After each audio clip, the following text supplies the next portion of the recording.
Merry Christmas mga kapuso, and what better way to spend your Christmas than with your family dito sa isla ng Boracay. Makikita natin na marami ang piniling mag-early morning swim at a bonding time with their family dito sa beachfront area ng Boracay. Perfect kasi ngayon kasi walang masyadong tao at hindi pa ganun kainit. Malayo sa masigla at vibrant na nightlife kagabi dahil sa kaliwat ka ng mga party kasabay ng pag-celebrate ng Christmas. Ngayong umaga ay kalmado at relax lang dito sa beachfront area.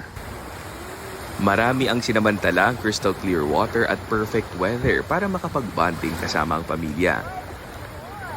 Inaasahan ng Malay LGU na mas marami pang mga turista ang hahabol sa kanilang Christmas break dito sa isla ng Boracay ngayong araw. Inaabisuhan din ng LGU ang mga turista na clay go o clean as you go sa kanilang mga kalat dito sa beachfront area. Yan ang latest mula dito sa isla ng Boracay. Ako si John Sala para sa GMA Integrated News.